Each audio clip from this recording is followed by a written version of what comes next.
Hola, buenos días, buenas tardes o buenas noches, dependiendo de dónde se estén conectando. Mi nombre es Richard Pinargote Rodríguez, soy médico imaginólogo, miembro de la Sociedad de Radiología y Diagnóstico por Imágenes de Manabí y también docente de la Escuela de Medicina de la Universidad Laica de Loa del Faro.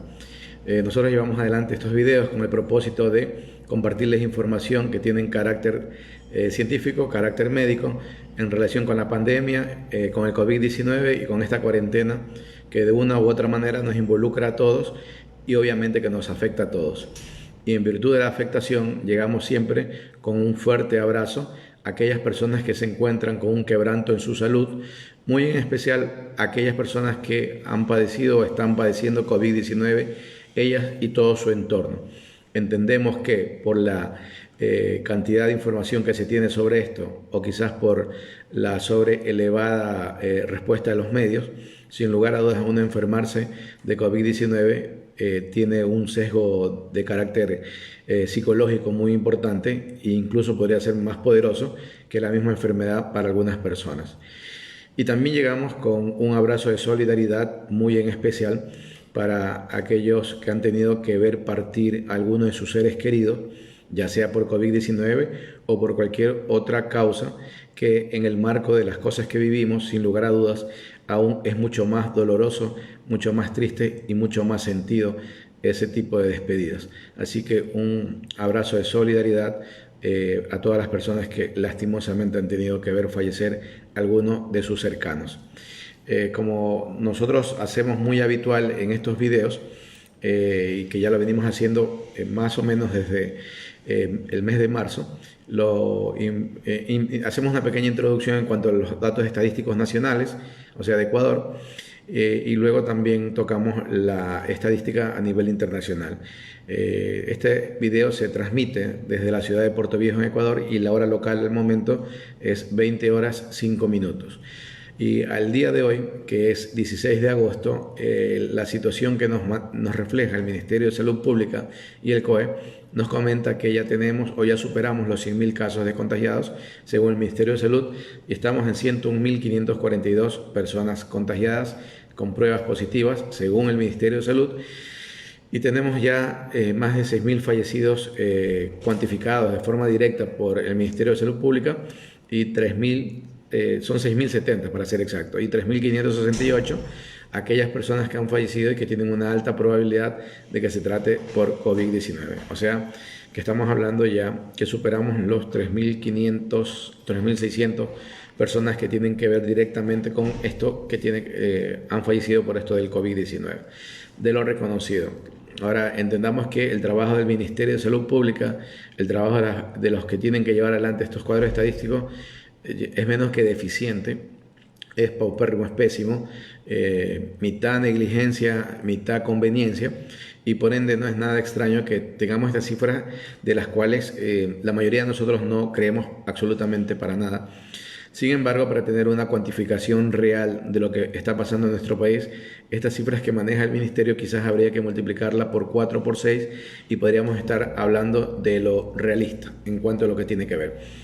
En relación a ello también es importante ver cómo va el cuadro a nivel mundial, cuando ya al día de hoy hemos superado los 21.590.578 pacientes a nivel del planeta Tierra y hay cuantificados 773.649 defunciones por COVID-19.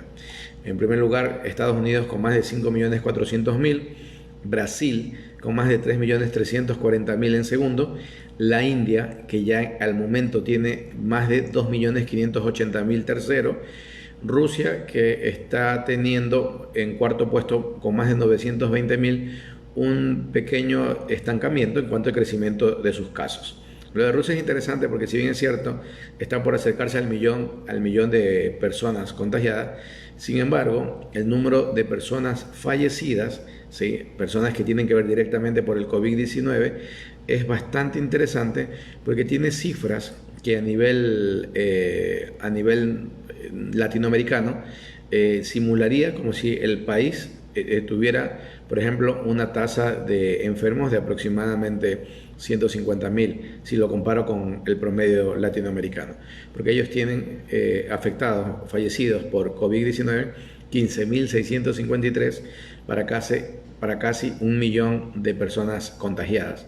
Es una cifra muy interesante porque estarían ellos por debajo del 0,1% de la tasa de letalidad. Digo, entendamos eso, porque cuando ellos hablan de medicina, hablan de vacunas, no es que están en un lugar ajeno a su territorio. Tienen tecnología, tienen ciencia y sobre todo tienen resultados, que es lo que debería importarnos a la hora de la hora. Entonces, en Sudáfrica ya se encuentra en el puesto número 5 con más de 587.000. Perú, con el crecimiento tan acelerado que ha tenido, está en el puesto número 6 con más de 525.000. México en el 7 con más de 517.000. Colombia en el puesto 8 con más de 456.000. El crecimiento de Colombia también es muy lamentable y muy acelerado. Chile en el puesto 9 con más de 385.000 e Irán en el puesto 10 con más de 343.000. En este top 10 podemos ver que algunos países latinoamericanos se encuentran y la verdad que es lamentable aquello. Ya en el puesto número 11 se encuentra España con más de 342.000, Reino Unido en el 12 con más de 320.000, Arabia Saudita en el 13 con más de 298.000, Argentina en el 14 con más de 294.000, Pakistán en el 15 con más de 288.000, Bangladesh en el 16 con más de 276.000, Italia en el 17 con más de 253.000, Francia en el puesto 18 con más de 252.000, Turquía en el 19 con más de 249.000 y Alemania en el 20 con más de 225.000. Aquí ha crecido considerablemente Argentina en cuanto al número de casos. Sin embargo, de lo que observamos es que el número de fallecidos no ha tenido ese repunte y a buena hora.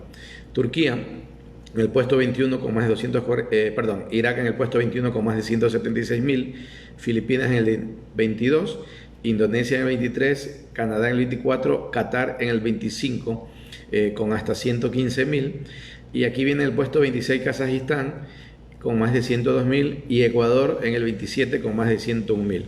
Tocando nuestros talones está Bolivia con 29.146 en el puesto 28. Egipto está en el puesto 29 ya, hoy por hoy, con más de 96.000, Ucrania en el puesto 30, Israel en el puesto 31 y ya han desplazado al puesto 32 a China con 89.353. República Dominicana está muy cerca de ellos y Suecia también. Es decir, no sería nada extraño que a China la desplazaría en la cantidad de pacientes República Dominicana y Suecia. Lo que pasa en República Dominicana también es de espanto, sobre todo por la cantidad de la población que ellos tienen en relación con el número de pacientes afectados. Sí, muy bien. Este es la cantidad de pacientes que se encuentran al momento a nivel mundial en relación con el número de personas que están afectadas. Y en cuanto al número de fallecidos, Estados Unidos, tomando como referencia para Latinoamérica, cuando superó los 5.400.000, ya superaron los 170.019 personas fallecidas. Brasil, con más de 3.340.000, tienen 107.852. Perú, con más de 525.000, tiene 26.075. México, con 517.000, tiene 56.543. Es una cifra alarmante, la verdad. Colombia, con 456.000, tiene 14.810. Chile, con más de 385.000, tiene 10.452. Argentina, con los 294.000 hacia arriba, tiene 5.503. Aquí estaríamos nosotros, Ecuador, con 6.070, cifra oficial, 9.600, cifra oficial, y probablemente mucho más. Bolivia, con 99.146, tiene 4.003. República Dominicana, con 86.000, tiene 1.453. Panamá, con más de 80.000, tiene 1.746. Venezuela, con 33.755, tiene 281 personas fallecidas. Lo de Venezuela ha crecido considerablemente en los últimos días, sobre todo en los últimos 10 días Venezuela ha crecido mucho el número de afectados. A buena hora por ello es que el número de fallecidos no ha sido tanto así. Costa Rica, con más de 28.000, tiene ya 294 personas fallecidas. En Costa Rica también han crecido considerablemente. La única situación de Costa Rica es que todavía el sistema de salud no está saturado y por lo tanto la respuesta que ellos pueden generar se podría considerar que pueda ser satisfactoria. Paraguay, con 9.381, tiene 127. Nicaragua con 4.115 tiene 128 personas fallecidas, Cuba con 3.316 tiene 88 y finalmente Uruguay con 1.140 tiene 38 personas fallecidas. Este es el número de personas que en Latinoamérica, al menos en los lugares más extremos, tanto en la tabla de arriba como en la parte inferior, damos a notar. Y ahora vamos a entrar a hablar sobre algunas cuestiones que tienen que ver con la parte médica. En virtud de ello, recibimos bastantes, creo yo, felicitaciones y de corazón, tanto de la charla del día miércoles como la del día viernes, que nos basamos exclusivamente en las vacunas, y me parece que el tema quedó bastante entendido, pero sobre todo bastante hecho lógico y tener una visión un poquito más amplia de lo que ocurre con las vacunas. Y me ratifico en el hecho, lo de las vacunas, de una u otra manera, las naciones poderosas están buscando transformarlo en una guerra económica y una guerra geopolítica. Y por ende van a haber visiones diferentes dependiendo de a quienes ustedes quieran leer o a quienes ustedes quieran considerar que les transmite la información.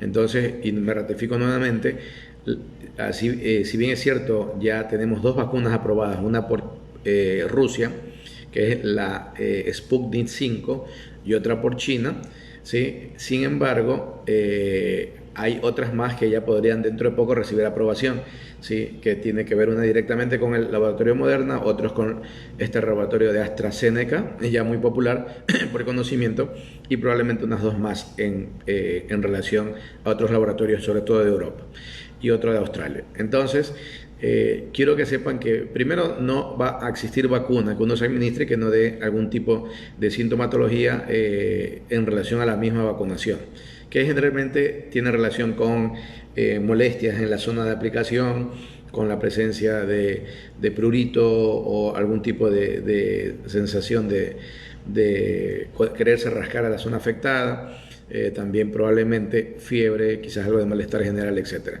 Entonces habrán unas que produzcan mayor reacción que otras. Así que probablemente la vacuna rusa quizás no sea tan favorable como dicen los rusos, pero obviamente que tampoco va a ser algo tan negativo como hablan los norteamericanos sobre todo. Así que todo hay que tenerlo a término medio. Lo que sí tiene que quedar claro es que un país, una nación, no puede verse simplemente limitado a una zona, hablando del tema de COVID-19.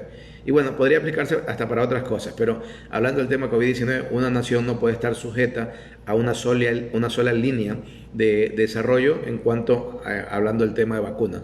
Tiene que tener al menos 2, 3 posibilidades u opciones para poder tener a su población la opción de generarle la mejor respuesta para vacunas. Y nuevamente no queremos entrar tampoco a polemizar con los grupos de personas que son antivacunas. En una situación como esta, viviendo lo que vivimos y entendiendo la cuarentena y el efecto viral en la magnitud que ha tenido, y de eso ya voy a hablar en un momentito sobre un artículo, sabemos que el tema de vacunas, la verdad, es bastante irrelevante hablar del tema de no vacunas, porque lo de la vacuna, ya consiguiéndose esto, va a dar la solución que necesitamos, ¿sí? Al menos teniendo un testeo, la posibilidad que nuestra población pueda llegar a acceder al menos el 70% de ella, estaríamos creando lo que se llama una inmunidad de rebaño y dando quizás la posibilidad de que el virus pueda estar contenido. Así que ese tema creo yo, debería estar mucho más claro y no entrar a polemizar con los otros temas que de una u otra manera a veces lo involucran. En virtud de ello, ya hay algunos artículos publicados y miren las ventajas, por decirlo de alguna manera, de haber llegado hasta el mes de agosto, y aquellas personas que no se han contagiado, y haber llegado al mes de agosto, ¿sí? Las personas que pudieron superar el problema. Porque ya tenemos mucho más claras muchas cosas que suceden con esto, tanto en el tratamiento, y ya hemos sido bastante claros, hoy por hoy, la posibilidad de que una persona que se encuentre y que tenga muchos factores de riesgo y que se encuentre cursando COVID-19 y nosotros poderle generar un tratamiento, una terapéutica, es mucho más generar una terapéutica y que pueda ser efectiva es mucho más alta que si lo comparamos en los meses de marzo a abril. Y no solo en la terapéutica, no solo en el tratamiento, sino también en la identificación de los parámetros que de una u otra manera pueden producir una afectación severa en el paciente. En virtud de ello, hay un artículo muy interesante que el periódico español ABC lo publica el día de hoy y que comentan, simplemente ratifican los 5 biomarcadores en sangre que marcan la mayor probabilidad de la gravedad del COVID-19. Y esto surge de una investigación de la Universidad George Washington en Estados Unidos, donde han encontrado algo que al menos nosotros los médicos, los que hacen terapia intensiva, los que hacen infectología, los que hacen medicina interna, ¿sí? los que hacen emergenciología, ya lo saben hace un tiempo para acá y que lo manejan muy pero muy perfectamente, y es la relación de estos marcadores. Cuando se comenzó a tratar a los pacientes con coronavirus, se comenzaron a notar que habían unos que mejoraban y otros que empeoraban y no se sabía por qué. Algunos estudios iniciales habían salido de China mostrando que habían ciertos biomarcadores que estaban asociados a malos resultados. Había un deseo de ver si esto era cierto en los pacientes, sobre todo en este estudio que se hizo en los Estados Unidos. Cuando comenzaron a tratar a los pacientes con coronavirus, vieron que mejoraban y empeoraban, y a este tipo de pacientes, tanto los que mejoraban como empeoraban, comenzaron a ver algunos factores. Entre ellos agarraron a 299 pacientes, de ellos 200 tenían 5 biomarcadores elevados, que es la interleuquina 6, el dímero D, la PCR, la proteína C reactiva, la fracción LDH, que esto es para ver la lipoproteína de alta densidad, y la ferritina.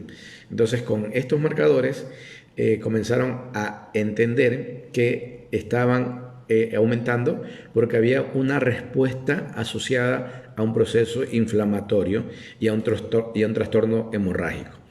Y obviamente que estos pacientes mostraban un aumento independiente del riesgo de admisión a la unidad de cuidado intensivo, incluso a la utilización de equipo ventilatorio invasivo, a la posibilidad de muerte. Entonces, las mayores probabilidades de muerte ocurrieron en los pacientes en los cuales el nivel de LDH, que es la lipoproteína de alta densidad, fue mayor a 1200 unidades por litro, en aquellos que el nivel del dímero D fue mayor a 3 microgramos por mililitro, aquellos en que incluso la proteína C reactiva y los niveles de ferritina eran exageradamente altos, y todo esto condicionaba a que se produjera algo que se llama linfopenia, o sea, una alteración de la respuesta de los linfocitos y la asociación con mortalidad. Entonces, ya entendiendo eso, ustedes pueden saber también que si un paciente llega grave a un hospital, obviamente que además los estudios de imágenes, también estos estudios de laboratorio van marcando la tendencia de cómo el paciente puede ir desarrollando. Y obviamente en qué momento yo puedo comenzar a tener algún tipo de posibilidad de ver o de existir mejoría en este tipo de pacientes. Entonces no es nada extraño que ya en las guías que tenemos ahora para el control y el manejo del COVID-19, la instalación de estos marcadores, como es la interleuquina 6, el dímero D, la ferritina, la proteína C reactiva y el LDH, sean esenciales para la cuantificación, para el pronóstico y para ver también cómo está avanzando o no el paciente.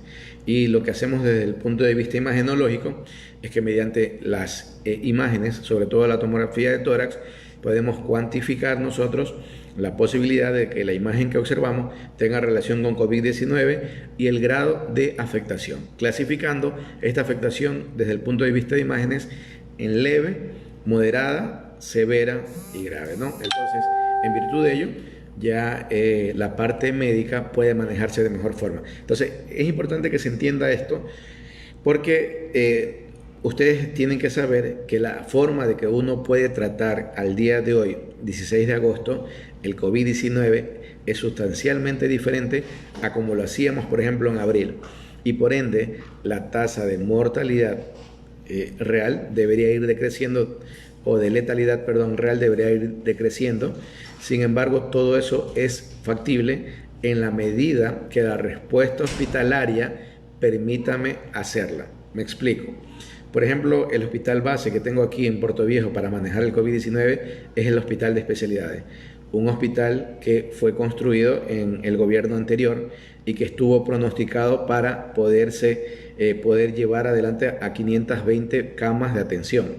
este gobierno, como en todo, ha sido una irresponsabilidad completa, ha sido una negligencia completa, no habilitó lo que debería haber habilitado, no inauguró lo que debería haber inaugurado, sí, y apenas simplemente ayudaron, hicieron una inauguración parcial de ciertas áreas, pero al menos lo están utilizando ahora para tener contenido a pacientes de COVID-19. Sin embargo, si la capacidad hospitalaria que tuviera el hospital, que pudiera ser de unidades de terapia intensiva de 20 camas, y tendrían 40, 60, 100 pacientes, no habría posibilidad de poder llevar adelante todo esto, ¿sí? Entonces hay que entender esa situación, incluso en la parte infantil.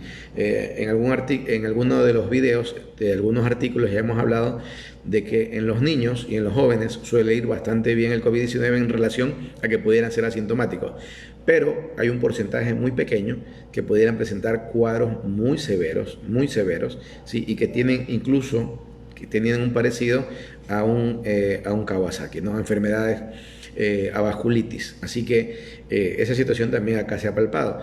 La única diferencia es que para ellos, para estos cuadros, sí hay tratamiento. O sea, se le da gamma globulina y suelen ir bastante bien. Suelen ir, o sea, es más, en ellos, dándole tratamiento adecuado, por decirlo en cuanto a estadística, más del 96% tendrá una respuesta favorable en 48 horas. Es increíble, porque ellos llegan bastante mal, se le administran la medicina y en 48 horas están como siempre, con la hiperactividad, con todo ese deseo, con todas esas ganas que tienen los niños tradicionales. Entonces es interesante, pero esa medicina es muy costosa. Entonces ahora imagínense personas que no tienen ahora, que han sido despedidas, que no tienen fuentes de ingresos y todo ello, y encima comprar medicina de donde no tienen, ya podrán imaginarse lo calamitoso que puede ocurrir el cuadro. Y ojo con esto, porque hemos visto que pueden enfermarse cinco hermanitos de edades más o menos similares y probablemente uno pudiera desarrollar esto y los otros absolutamente nada. O sea, es tan incierta muchas cosas sobre el COVID-19 que aún por hoy nos tienen y nos plantean muchas interrogantes. Por ello es que todos los días, y por eso es que todavía me permito yo hacer este video, todos los días aparece información desde mi punto de vista muy relevante, información que sí me parece interesante compartirla, como esto por ejemplo. Y dentro de ello, personas como yo, que estamos tendiendo a la alopecia, pero otro artículo también que tiene un rasgo interesante para entenderlo, y es que el estrés dispara la alopecia durante esta pandemia. Y bueno, de por sí el estrés sí lo hace, sino que ahora en esta pandemia está viéndose como consecuencia del coronavirus este efecto negativo que obviamente repercute en la salud de las personas, y no solo en aquellos contagiados, sino en aquellos no contagiados, que es la caída del cabello. Ojo que no solamente ha quedado en exclusividad para los hombres, también hay reportes de mujeres que están quejándose de que tienen una pérdida acentuada de cabello y que incluso se podrían estar confundiendo con síntomas tiroideos u hormonales de otro tipo, ¿no? Pero tienen que ver con esto. Cuando vivimos una época estresante en la cual no dormimos bien o estamos más agobiados, propiciamos la caída del pelo. Y esta ha sido la sensación que muchas personas han sufrido durante el confinamiento y ahora el no ver el fin de la pandemia. Esto comenta Claudia Bernardes, que es una dermatóloga del grupo Pedro Jaén. También el hecho de haber modificado los hábitos y rutinas de sueño, trabajo, alimentación y deporte han afectado el ciclo del cabello. Pero lo que más ha sorprendido a los dermatólogos está el hecho de que esta pérdida de pelo ha afectado en mayor medida a las personas que han padecido el COVID-19. Son cuadros denominados efluvio telógeno agudo, así se lo denomina a ello, típicos unos meses después tras un cuadro de enfermedad severa, y en este caso el coronavirus. Esto explica la doctora Bernardes, y los pacientes que lo han pasado empiezan a notar que al cabo de 4 a 8 semanas que el pelo comienza a caer de forma llamativa. Sin embargo, no deben aparecer zonas de calvas ni áreas rojas del cuero cabelludo. En este caso es importante consultar al dermatólogo especialista para descartar otras patologías con tratamientos específicos. Y esto de la alopecia, que ya les digo, no es manifiesta solamente del sexo masculino. La alopecia o la caída del cabello, también en la parte femenina, en relación con el estrés, incluso con el COVID-19, sí, ya lo hemos escuchado en muchos pacientes.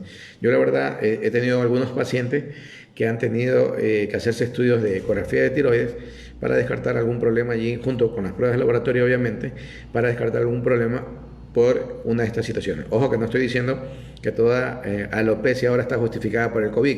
No, sin embargo, hay que tenerla presente y tenerla en consideración. Incluso también las consecuencias psicológicas del COVID-19 que también se están publicando a cada rato. El mundo en que vivimos cambió de la noche a la mañana como resultado de la pandemia sin precedentes, que, como se ha comprobado en otras situaciones de alarma, no deja indiferente a la sociedad. Más allá de los riesgos médicos, su impacto psicológico y social parece indiscutible.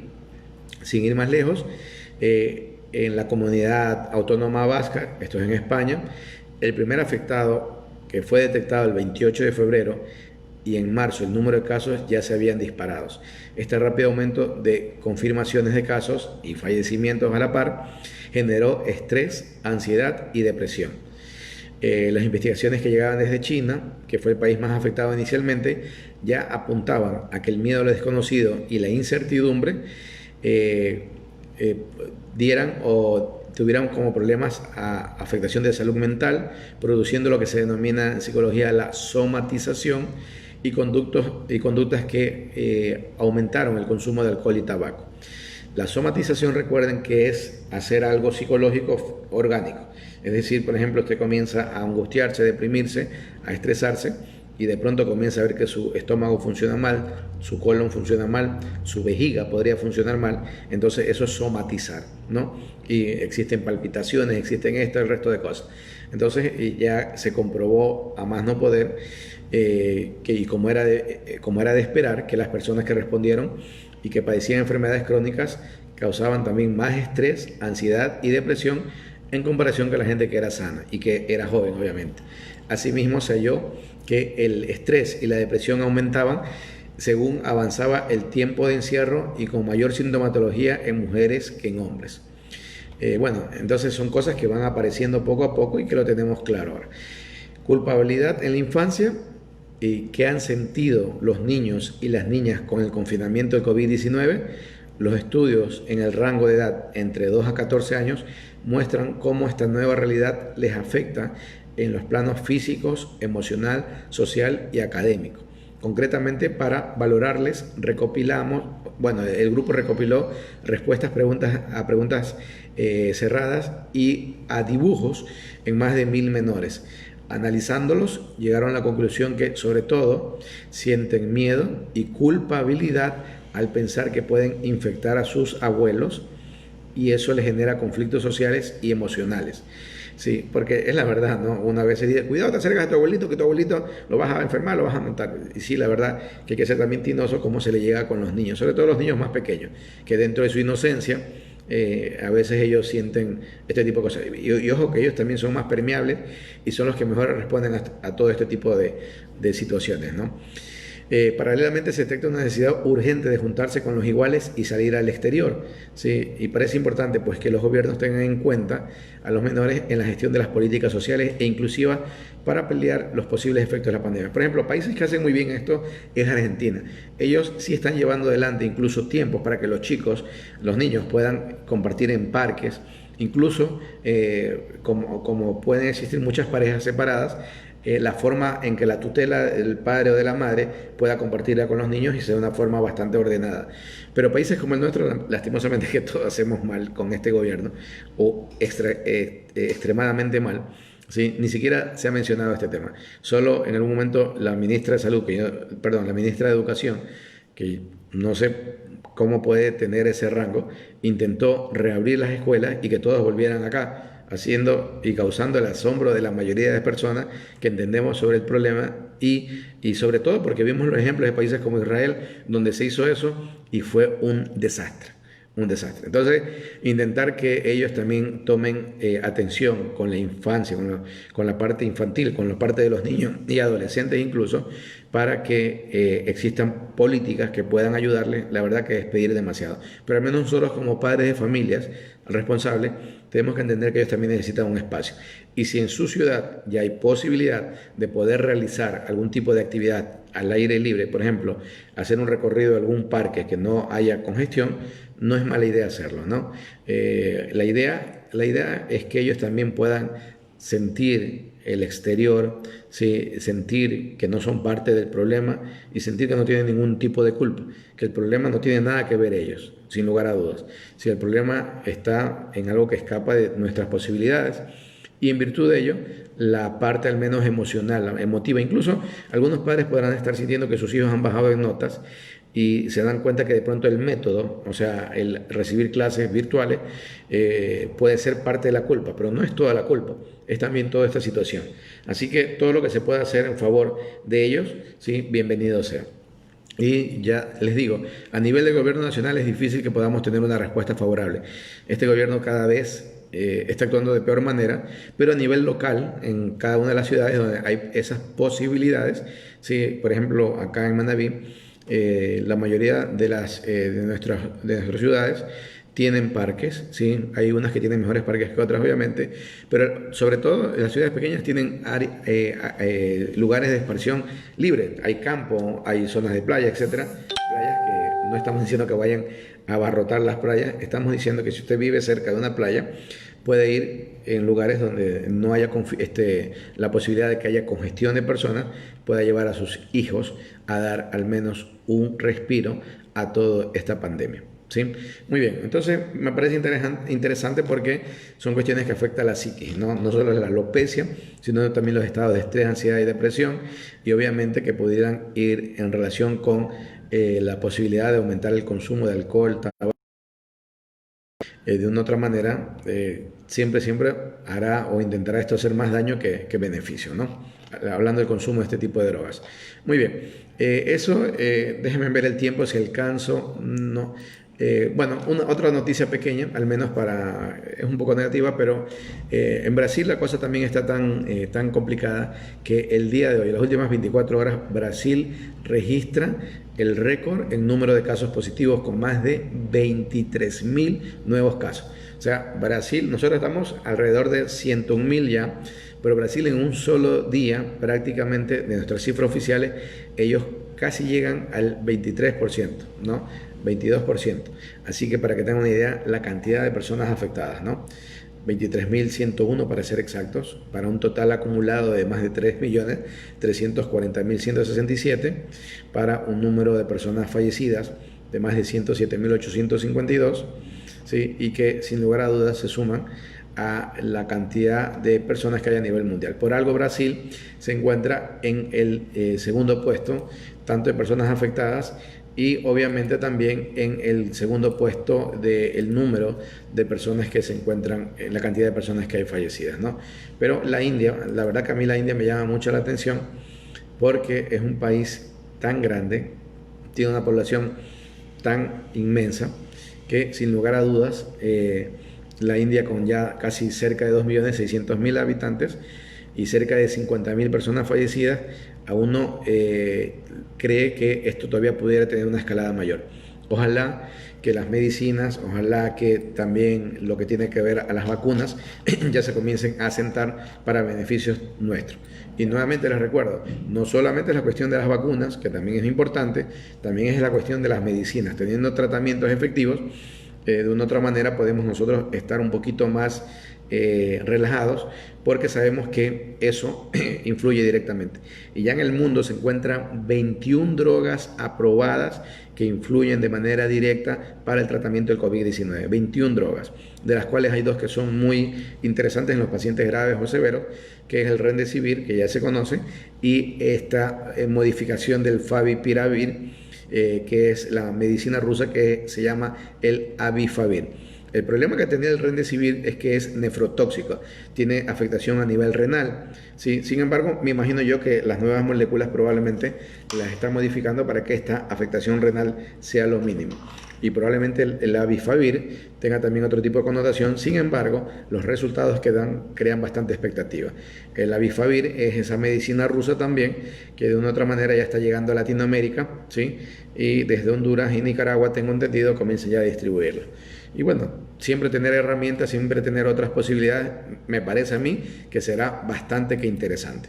Ahora voy a permitirme leer lo que ustedes escriben, hablan, comparte. Creo que hoy día no he escrito mucho, pero bueno, así pasa a veces. En todo caso, vamos a saludar también a las personas que han tenido la amabilidad de poderse conectar el día de hoy y en virtud de ello vamos a enviarles saludos. Estamos con Andrés Zambrano, nuestro colega Jorge David Mieles Velázquez, Brigitte Macías, Anmaga Torres, nuestra abogada Gladys Pinargote, María Salomé Reyes, Ángela Tamayo, Marta Santana, la señora Gladys Rodríguez, que de paso es mamá mía, un saludo a ella, Yamilet García Párraga, Coralía Zambrano, Niul, Katy Rivadeneira, Luis Rosero, Josué Mero, Edu, Ali Aquino, Hernán Jaramillo, Dayana Ruiz, Kelly Rosado, nuestra querida doctora Isa García, la cual tuve el acierto de hacerle una buena compra de un aro de luz y estoy bastante satisfecho por la compra, la verdad. ¿Sí? También Merlangi Gutiérrez, Kailin Cantos, entre las personas que veo por acá. Manda saludos Kelly Rosado y Katy Rivadeneira Proaño manda a saludar también, junto con Mercy Zambrano Manrique, que manda saludos desde el Cantón 24 de Mayo y agradece por esto. Muchas gracias también por aquello.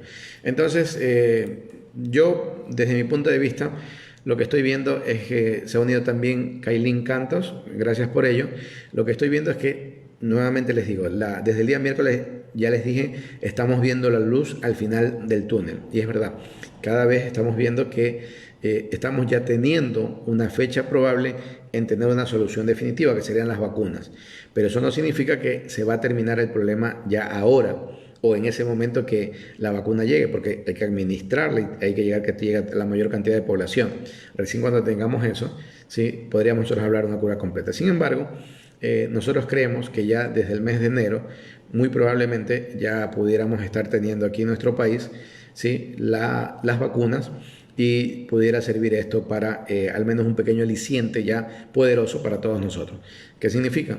Que no hay que bajar la guardia, hay que seguir con nuestras medidas, hay que seguir con nuestros controles, pero hay que intentar llevar dentro de lo que se pueda una vida lo más tranquila y relajada en relación a no somatizar, no enfermarnos, y también que el entorno en que estemos no llegue también a tener complicaciones. Yo entiendo que la situación del país, hablo de Ecuador sobre todo, es muy compleja. Bueno, a nivel mundial obviamente, ¿no? Los índices económicos todos se destruyeron, todos bajaron. Sí, hay países que tenían crecimiento ponderado sustancial, hablando del punto de vista económico, de muchos años, por ejemplo Perú, y estoy seguro que este año el crecimiento, no habrá crecimiento, habrá decrecimiento. En nuestro país, en cambio, con este gobierno todo ha sido negativo en cuanto a lo económico. Solo han sido favorecidos, ¿sí?, banqueros, solo han sido favorecidos tenedores de deuda, o sea, banqueros, solo han sido favorecidos medios de comunicación, que también son banqueros, porque Fidel Egas es dueño del Amazonas, el otro es dueño de otro canal, etc. ¿Sí? Y finalmente también han sido favorecidos los que están dentro del gobierno directamente. Y bueno, la gente que ha vendido insumos médicos, el seguro, etc., que ya sabemos las cosas y las canalladas y las corrupciones que ha existido detrás de eso.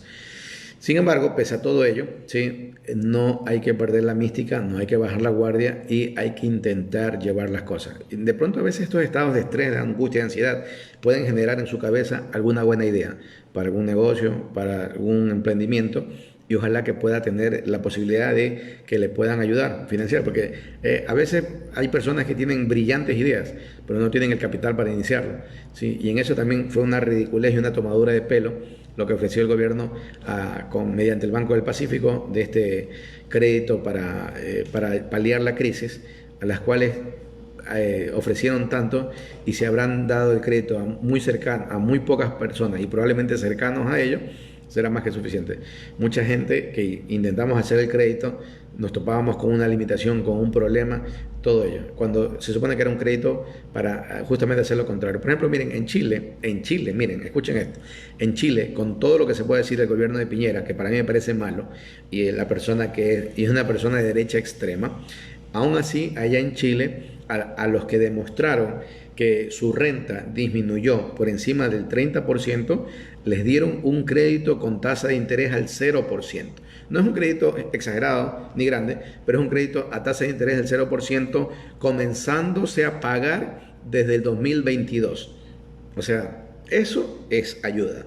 Eso sí es apoyo, no las cosas, las tonterías que ven acá. Y si usted va a un banco, seguimos, ojo para el resto de países, Ecuador es un país dolarizado, ¿sí? Ya tenemos más de casi 20 años dolarizados, y en ese tiempo nuestra banca sigue siendo chulquera, porque un país con dólares, teniendo tasas de interés, para comprar vivienda, por ejemplo, que es lo más barato, 7 a 9%, y tasas de consumo del 14-15% dolarizado, sí, la verdad que es una tasa chulquera. Incluso hay tasas de interés hasta más altas todavía.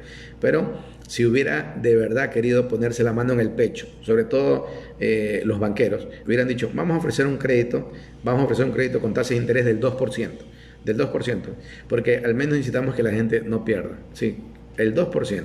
Y ya están ganando, porque Estados Unidos, en su moneda que tiene el dólar y que ellos lo imprimen a cada rato, sí, ha tenido que bajar la tasa de interés casi al 0%, o sea, nada. Entonces, imagínense nosotros que estamos dolarizados, en cambio tenemos estas tasas que son chulqueras. Y son los únicos que han ganado. Banker, sí, o sea, ese tipo de gente es la única que ha ganado, la única que puede estar muy bien. Y bueno, esta gente que estaba en negocios turbios, sobre todo. Pero obviamente hay gente que tiene sus negocios, etcétera. Y para ellos, felicitaciones a aquellos que mantuvieron sus precios y que de una u otra manera incluso algunos hicieron descuentos. Muchas gracias por eso, porque demuestran también su grado de solidaridad. Muy bien, me extendí un poco en esta situación, pero a veces de verdad que nos indignamos. Y al menos de una u otra manera podemos sacar esa rabia que sentimos algunos. Y bueno, en fin, acá nos manda saludos Vera Joens desde la tierra Sáchila, desde Santo Domingo de los Colorados, así que un saludo para allá. Y Alfredina Rodríguez también nos manda saludos, muchos saludos, señora Alfredina. Y bueno, hoy por hoy también mandar una felicitación a un distinguido colega que ya ha sido dado de alta completamente de su dolencia.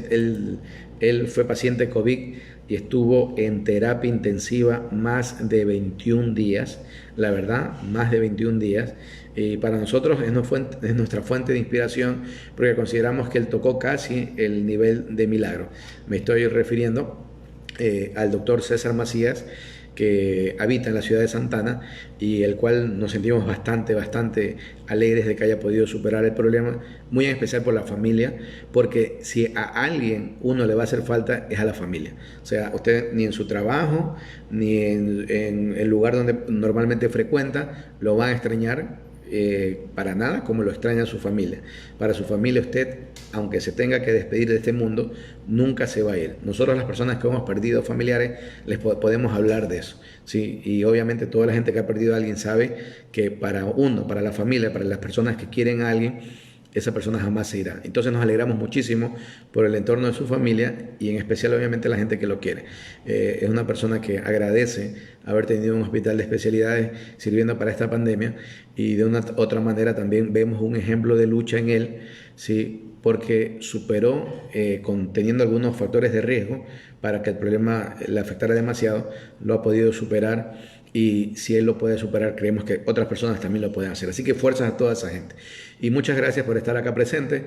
Un resto de la noche muy agradable, y espero que la semana que viene a todos les vaya de la mejor manera. Pónganle en buena energía las cosas, que cuando uno le pone buena energía de una u otra manera, yo creo al menos que el destino influye para que las cosas puedan generarse de mejor forma. A veces es muy difícil ponerle buena onda, buena energía a las cosas por todo lo que sucede, pero a no perder la fe. Mi mamá, que me está viendo, me dirá: mijo, a no bajar las oraciones, a seguir siendo creyente, a tener mucha fe. Ella es muy creyente, la verdad, me gana a mí 100,000 veces, pero bueno, y las personas que son creyentes también entienden esa situación muy claramente, pero aquellos que no son creyentes, ponerle buena vibra, que sin lugar a dudas poner buena vibra ejerce un efecto positivo y de retroalimentación que hace que todo nuestro entorno se transforme en eso. Y ahora, como siempre les digo, es el peor momento para enfermarse, ¿sí? O sea, si uno pudiera decidirlo, obviamente. Si usted pudiera decidirlo, ahorita no se enferma. Y no estoy hablando de COVID-19, digo cualquier enfermedad, porque es el peor momento para recibir una buena atención por parte de los organismos, de las instituciones, por la saturación que tenemos. Dicho de esta manera, que el resto de la noche les vaya bien, que la semana sea muy positiva, que se cuiden y si Dios lo permite, el día miércoles estaremos por acá porque estamos haciendo estos videos miércoles, viernes y domingo y no alcancé a ver si nos pudieron retransmitir los amigos de Radio Crisol Online, pero ellos nos están ayudando en la retransmisión. También nos están ayudando muchas veces del grupo colectivo Montecristi, ¿sí? Y que ellos en sus páginas de contacto también suelen retransmitirnos. Así que para todos un fuerte abrazo, cuídense mucho y si Dios lo permite, el día miércoles estaremos por acá, 8 de la noche, la hora que solemos conectarnos de la hora local de Ecuador. Y bueno, cuídense mucho. Chao, chao.